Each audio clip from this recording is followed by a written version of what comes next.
Dean PANAS for Topmmanews here in Edmonton, Alberta at TFC 11. Standing here with a very happy holder of the TFC Light Heavyweight Canadian Championship. Must sound great to hear, Mitch Clarke. It feels so good to hear that. I trained so hard for this fight, and you know, when you work hard, good things happen. Good things happen. I'm really happy. Now I know you trained hard for this fight, but it was more than this fight. It's been a long 5 months for you. There's supposed to be a fight with the same title back in July. That fell through. Did that deter you at all mentally coming into this one, or was it just back on the horse and do what I got to do? I wanted it to be, you know, back on the horse, but it's very mentally defeating, I find. You know, I put so much effort. I was 2 weeks out. I got my weight down to where I need right before the cut. And I got the news that fight's been postponed. You know, it's hard.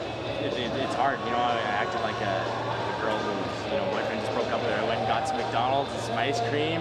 And I sat in the corner and watched a sad movie, you know, and then next day, my coach is like, okay, time to quit acting like a girl. Now, I know it's not the fight you wanted. A lot of respect for your opponent tonight, Josh Mahan. He came in here trying to do his job, actually just, you know, passing by. He said, I don't know why I threw that kick. He went to throw a high kick with almost no purpose, and all it did was get him in trouble.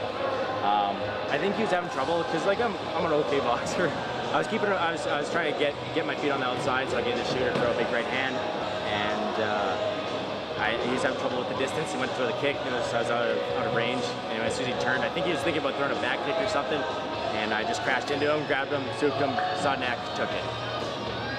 Now I got to give my compliments to Mark Sinclair. I know a lot of people said it's your first fight at 155. Does Mitch Clarke deserve a title shot? I've said it before. I'll say it again. You're one of the most underrated fighters in all of Canada. People have criticized you as far as you haven't really fought anybody. Do you really deserve this title shot? I think you proved tonight you did. And once again, congrats to Mark Sinclair for putting this fight together and now having a great representative for the 155 title. Yeah, definitely. You know, Mark put a lot of faith in me. Lots of people didn't even think I'd make weight. Joshua weigh-in said he didn't think I was going to make 155, and I came in a pound under than him. So that's something I'll always do. I'll always make weight. And, you know, I train hard, and I know I can compete with the top guys.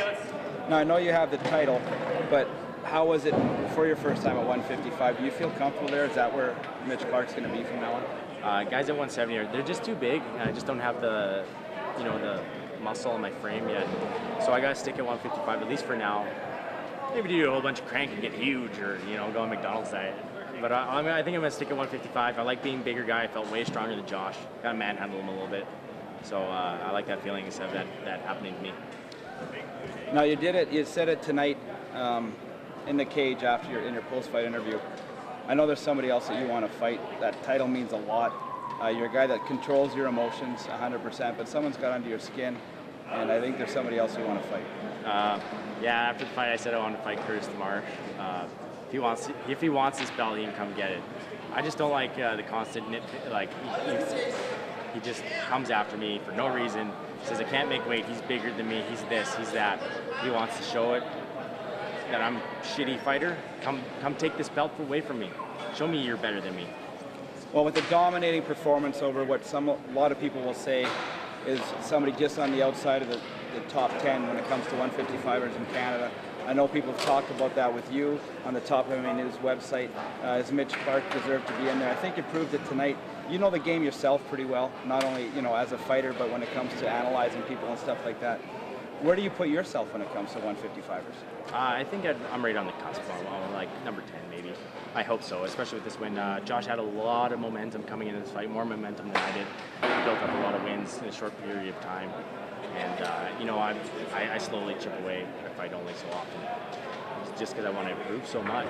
But lots of people had him favored. I disagree. You know, I think I'm 9 or 10, hopefully. Well, I would put you up there myself. You know, I've talked a lot of trash for you myself in the last few months. It's got me in trouble. You mentioned the Hayabusa guys, the guys behind you. I know you got a great team. You got to give your props up. You're wearing this belt tonight, but I know it's a big team effort. Let's hear some guys. You know, Luke Harris, Jeff Monmuro, Cam Yalitz, Adam Lee Mason, Roger Alves, Paulo Ambruya. I also got guys at Mandaruka Cardinal Jiu-Jitsu, you know, my Jiu-Jitsu coach, Kyle Cardinal. Rodrigo Mandaluca, Jay Redmond, those guys. And my boxing coach, Kevin Royal, he's improved me a lot. I know I didn't really get to show it because I had a touch. I'm like, oh, I'm going to take this guy down. So we'll see. I got an awesome team behind me. Alan Hope, Jake Boom, all these other guys. They all push me in the direction I need to go. Well, you represented everybody well tonight, and especially yourself, Mitch. Congratulations once again. The TFC lightweight Canadian champion, Mitch Clarke. I'm Dean PANAS for Top MMA News.